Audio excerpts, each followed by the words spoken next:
لیکن میں تو جیسے پتھر کی طرح اپنی جگہ پر کھڑا کا کھڑا رہ گیا۔ اس واقعہ نے میرا دماغ موف کر کے رکھ دیا۔ میں اندر تک بے چین ہو گیا۔ مولوی کے تھپڑ نے میرے دل میں غصہ اور انتقام کی چنگاری بھڑکا دی تھی۔ وہ مولوی وہاں سے جانے لگا تو میں نے اسے غصے سے کہا، تمہیں یہ تھپڑ بہت مہنگا پڑے گا۔ تو اس مولوی نے میری طرف دیکھا اور پھر آہستہ سے مجھے کہا، میں تم سے نہیں ڈرتا، یقیناً تم کسی بہت امیر کبیر باپ کے بیٹے ہو، لیکن میرا اللہ تم سب سے بڑا ہے۔ یہ میرا ایمانی تقاضا تھا کہ ایک برائی جو سرعام ہو رہی ہے اس کو ہاتھ سے روک سکوں۔ یہ کہہ کر وہ تو چلا گیا، لیکن اب میرے اندر کی انا اور غیرت کا تقاضا تھا کہ اس کا جواب دیا جائے۔ میں اپنی گاڑی میں بیٹھا اور تیز رفتاری سے وہاں سے نکل آیا۔ سڑک پر گاڑی چلاتے ہوئے میرے ذہن میں بس یہی سوال تھا کہ آخر وہ مولوی کون تھا؟ اسے یہ حق کس نے دیا کہ وہ مجھے روک کر میری زندگی میں مداخلت کرے؟ میں اس بات کو کسی صورت برداشت نہیں کر سکتا تھا کہ کوئی اجنبی میری عزت کے ساتھ کھیل کر چلا جائے۔ میں بھی مقصد گاؤں کی سڑکوں پر گھماتا رہا گاڑی، اور پھر جب بہت تھک گیا تو گھر کی راہ لی۔ لیکن میں جانتا تھا کہ اس وقت ہمارے گھر میں کوئی بھی نہیں ہوگا، جبکہ مجھے ایک ایسے غمخوار کی ضرورت تھی کہ جس سے میں اپنا دکھ بانٹ سکتا۔ لیکن پھر بھی ایک موہوم سی امید پر میں نے گھر کے سارے کمروں میں جھانکا۔ ہر طرف سناٹا تھا، بالکل میرے دل میں پھیلے سناٹے کی طرح۔ میرے ذہن میں ان تمام لوگوں کی تصویریں چلنے لگیں جب میں چھوٹا تھا اور اسکول میں پہلی بار ایک بڑا انعام جیتا تھا۔ تب بھی میرے والدین وہاں نہیں تھے، تب بھی میں نے اکیلے ہی اس خوشی کا جشن منایا تھا۔ ایسے لمحے میری زندگی میں بہت تھے، مگر آج کے واقعے نے ان سب کا درد پھر سے تازہ کر دیا تھا۔ میرے والدین رات کے اس پہر گھر پر نہیں تھے۔ یہ کوئی نئی بات نہیں تھی، ایسا اکثر ہوتا تھا کہ وہ اپنے کاموں میں اتنے مصروف ہو جاتے کہ انہیں اپنے ہی بیٹے کی حالت کا علم نہیں ہوتا تھا۔ میری والدہ ایک مشہور سماجی کارکن تھیں۔ ان کے دن کا بیشتر حصہ ضرورت مند لوگوں کے مسائل حل کرنے اور ان کی سہولتیں مہیا کرنے میں گزرتا تھا۔ اکثر انہوں نے مجھے بتایا تھا کہ ان کی زندگی کا مقصد دوسروں کی مدد کرنا ہے۔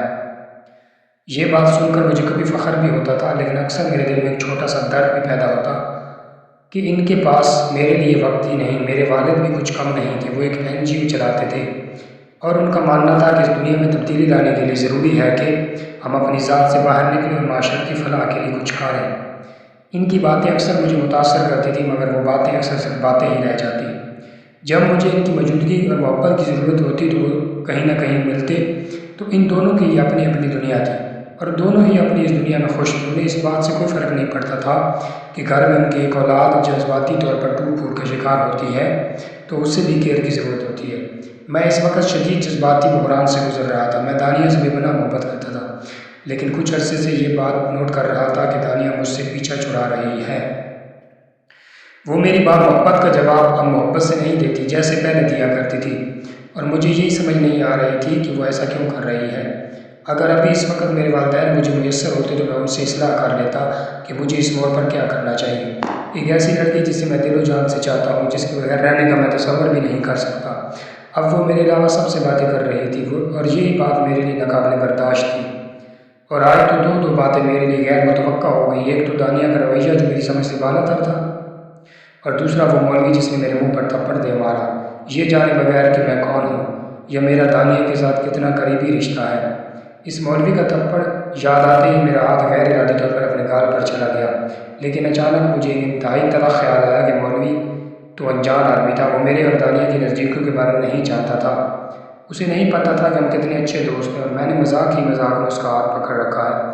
لیکن دانیہ تو یہ بات جانتی تھی نا، اس نے مولوی کو کچھ کیوں نہیں کہا؟ اس نے مولوی کو یہ بتانے کی کوشش کیوں نہیں کی کہ یہ میرا دوست ہے؟ اگر اس نے میرا ہاتھ پکڑ لیا ہے تو تمہیں کیا تکلیف ہے؟ لیکن وہ چپ چاپ مولوی کی طرف دیکھتے ہی جیسے اس کی احسان بند ہو۔ اس خیال کے آتے ہی میرا دماغ گھومنے لگا، میری بے چینی پہلے سے بھی زیادہ بڑھ گئی۔ مجھے رہ رہ کر اس مولوی پر غصہ آنے لگا، بلکہ سچ کہوں تو دانیہ کا غصہ بھی مجھے اس مولوی پر نکالنے کا دل چاہ رہا تھا۔ نفرت اور انتقام کی آگ میرے اندر چلنے لگی ہو۔ آج کا دن میرے لیے بہت بھاری تھا۔ مولوی کے تھپڑ اور دانیہ کی بے رخی نے میرے دل میں گہری چوٹ لگائی تھی۔ میں اس پر بات کرنا چاہتا تھا، لیکن کس سے بات کرتا؟ یہاں میں تنہا تھا۔ میں صوفے کے کونے میں بیٹھ کر سوچنے لگا۔ میری آنکھوں میں آنسو آ گئے، لیکن پھر انتقام کی آگ میرے اندر روشن ہو گئی۔ میں نے اپنے دل کی بے چینی کو کم کرنے کے لیے کمرے میں ٹہلنا شروع کر دیا۔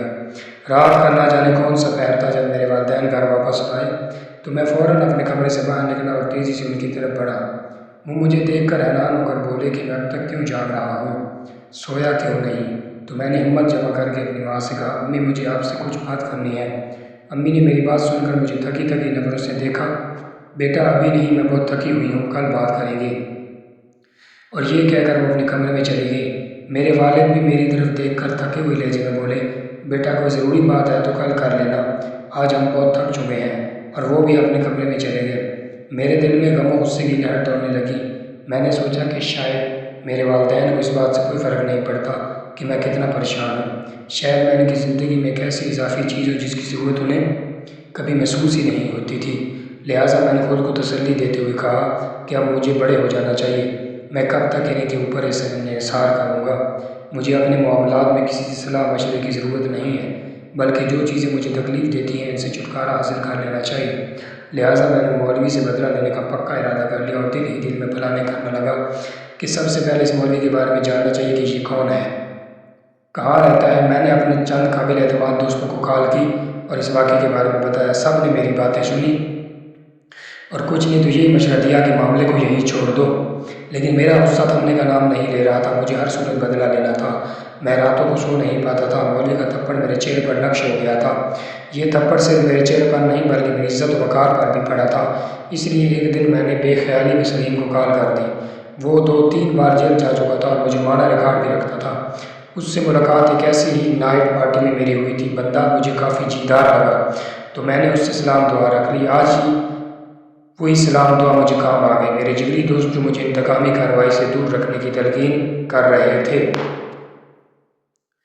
وہیں پر جب میں نے سلیم سے بات کی تو اس نے مجھے حوصلہ دیتے ہوئے کہا کہ یہ تو کوئی بڑی بات ہی نہیں ہے، آپ اپنے دل کی بڑاس نکالنا چاہتے ہیں تو ضرور نکالیں، میں آپ کے ساتھ ہوں۔ اس کا یہ کہہ دینا میرے لیے کافی تھا، کیونکہ یہ بات میرے ذہن میں سما گئی تھی کہ جب تک میں بدلہ نہیں لوں گا مجھے چین بھی نہیں ملے گا۔ اور میرے اس جذبے کو میں محمیز کرنے میں سلیم نے میرا ساتھ دیا۔ میں دن کی روشنی میں سلیم کو اسی کیفیٹیریا کے قریب لے گیا اور ایک کونے میں جا کر گاڑی کھڑی کر دی اور اسے مکمل جزیات کے ساتھ ساری بات بتائی۔ سلیم نے میری بات غور سے سنی اور پھر متفکر انداز میں بولا، آپ اس سے بدلہ لینا چاہتے ہو، لیکن کیسا بدلہ؟ کیا آپ اسے کوئی نقصان پہنچانا چاہتے ہو؟ میں نے سرد لہجے میں جواب دیا، ابھی کچھ نہیں کہہ سکتا، لیکن اتنا ضرور ہے کہ میں اسے ایسا سبق سکھانا چاہتا ہوں کہ وہ ساری زندگی یاد رکھے۔ سلیم نے میرے کندھے پر ہاتھ رکھتے ہوئے وعدہ کیا، میں آپ کے ساتھ ہوں، جہاں آپ کہو گے میں آپ کی مدد کے لیے موجود رہوں گا۔ ہم نے طے کیا کہ مولوی کی نگرانی کریں گے، اس کے روزانہ کے معلومات پر نظر رکھیں گے تاکہ ہمیں اس کی کمزوریوں کا اندازہ ہو اور ہمیں کسی موقع پر اس کے خلاف کوئی قدم اٹھانے کا موقع مل سکے۔ اگلے دن سے ہم نے مولوی کی سرگرمیوں پر نگاہ رکھنا شروع کر دی۔ وہ صبح مدرسے سے آتا، بچوں کو دینی تعلیم دیتا اور شام کو گھر چلا جاتا۔ روزانہ کا یہی معمول تھا۔ ہم دونوں ایک ٹیریا میں بیٹھ کر اسے دیکھتے اور وقتاً فوقتاً اس کی حرکات و سکنات پر نظر رکھتے۔ پہلے کچھ خاص سامنے نہیں آیا، مگر پھر ایک دن ہمیں ایسا موقع ملا جس نے ہمارے منصوبے کو ایک نیا رخ دیا۔ ایک دن جب ہم کیفیٹیریا میں بیٹھے تھے، مولوی کمال الدین مدرسے سے باہر نکلا۔ اس کے ساتھ ایک لڑکی تھی جس نے عبایا اور حجاب پہن رکھا تھا۔ اس کے چہرے سے آنکھوں کے سوا کچھ بھی نظر نہیں آ رہا تھا۔ وہ دونوں مدرسے کے سامنے کچھ دیر کے لیے مولوی نے اس کے سر پر شفقت سے ہاتھ رکھا اور مسکراتے ہوئے کچھ باتیں کی۔ یہ منظر ہمارے لیے حیران کن تھا۔ سلیم نے میری طرف دیکھا اور زیر لب بولا کہ یہ اس کی شاگردہ ہو سکتی ہے، یہ شاید کوئی قریبی رشتہ دار۔ پھر اس نے مزید کہا، کہیں یہ اس کی بیٹی تو نہیں؟ میں سلیم کی بات سن کر ایک دم سے چونک گیا اور اس کی طرف پلٹ کر دیکھا۔ سلیم کی بات میرے ذہن میں جا کر اٹک گئی۔ میں نے دوبارہ پلٹ کر لڑکی کی طرف دیکھا تو وہ اس کے پاس سے رخصت ہو رہی تھی اور مین سٹاپ کی طرف جانے لگی۔ مولوی کی بیٹی، میں نے زیر لب دہرایا۔ اگر یہ لڑکی مولوی کی بیٹی ہے تو بدلے کی نوعیت تو واضح ہو گئی۔ یہ خیال آتے ہی میرے چہرے پر ایک زہریلی مسکراہٹ پھیل گئی اور سلیم نے بھی میرے ارادے کو بھانپتے ہوئے میری طرف دیکھ کر مسکرانے لگا۔ اگلے چند دن ہم نے اس لڑکی کی سخت نگرانی شروع کر دی۔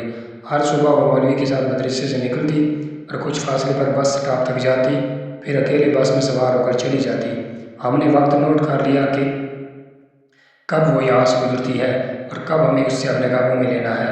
مولوی کمال الدین کے تھپڑ نے میرے اندر ایک ایسی آگ بھڑکا دی تھی جسے بجھانے کا وہ ایک ہی راستہ تھا کہ کسی طرح اس کی بیٹی کے ساتھ راہ و رسم بڑھائی جائے اور اسے محبت کے جال میں پھنسا کر اس سے ایسا انتقام لیا جائے کہ مولوی آئندہ کسی کے منہ پر تھپڑ مارتے ہوئے 100 دفعہ سوچے۔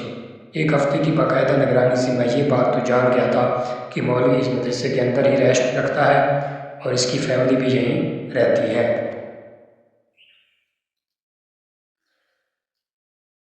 اور یہ لڑکی جس سے اس کا گہرا رشتہ ہے وہ یقیناً اس کی بیٹی ہی ہوگی، کیونکہ یہ لڑکی جب صبح نکلتی تھی تو شام کو واپس اس مدرسے میں آتی، گویا وہ بھی ان کے ساتھ ہی رہتی تھی۔ اس کے علاوہ میں نے ان دونوں باپ بیٹی کو کہیں اور آتے جاتے نہیں دیکھا۔ اب مجھے صرف یہ جاننا تھا کہ وہ کہاں جاتی ہے، کیا کرتی ہے، اس کے معمولات کیا ہیں۔ میں نے یہ بھی محسوس کیا کہ وہ بے حد معصوم اور خاموش طبیعت کی مالک تھی۔ شاید اس نے کبھی کسی غیر مرد سے بات بھی نہ کی ہو۔ یہی تو وہ بات تھی جو مجھے اس لڑکی کی طرف کھینچ رہی تھی۔ میں نے اس کے معمولات کو جب اچھی طرح سمجھ لیا تو میرے علم میں کچھ باتیں آئیں، جن میں سے ایک یہ تھی کہ وہ بچیوں کے مدرسے میں عالمہ ہے اور روز صبح وہیں پڑھانے کے لیے جاتی ہے اور شام سے ذرا پہلے وہ تنہا واپس آ جاتی ہے۔ ایک دن جب میں نے اسے مدرسے کے لیے نکلتے دیکھا تو میں بھی اس کے پیچھے پیچھے جانے لگا اور اسے ایک دو آوازیں دی۔ اس نے پلٹ کر دیکھا مگر کسی بات کا جواب دیے بغیر تیز تیز قدموں سے چلتی رہی۔ اس کی اس خاموشی ادا نے میرے اندر کی آگ کو اور بھڑکا دیا۔ جب مجھے یہ اندازہ ہو گیا کہ اس کا روز کا یہی معمول ہے تو ایک دن میں اس کے گھر سے نکلنے سے پہلے ہی مدرسے سے کافی آگے جا کر کھڑا ہو گیا۔ وہ جو ہی میرے پاس سے گزرنے لگی تو میں اس کے ساتھ ساتھ چلنے لگا۔ میں نے اسے کئی بار مخاطب کرنے کی کوشش کی لیکن اس نے کوئی رد عمل نہ دیا، تو میں جھنجھلا اور سوچنے لگا کہ آخر میں کب تک یوں ہی اس کے پیچھے پیچھے بھاگتا رہوں گا۔ سلیم نے بھی ایک دن تنگ ہو کر مجھے کہا کہ اس معاملے کا حل کچھ اور بھی تو نکالا جا سکتا ہے، لیکن اس پر میرا دل نہ مانا۔ لیکن ایک دن جب وہ اپنے گھر سے نکلی اور اپنے مخصوص راستے پر جانے کی بجائے وہ گلی میں مڑ گئی جس کا دوسرا سرا بازار کی طرف جاتا تھا، تو میں یہ دیکھ کر خوش ہو گیا کہ وہ بازار جا رہی ہے۔ یقیناً آج تو بات کرنے کا زیادہ موقع مل جائے گا۔ میں بھی آہستہ آہستہ اس کا پیچھا کرنے لگا۔ میرے دیکھتے ہی دیکھتے وہ ایک کاسمیٹکس کی دکان میں داخل ہوئی تو میں دکان سے باہر ہی کھڑا ہو گیا اور اس کے باہر آنے کا انتظار کرنے لگا۔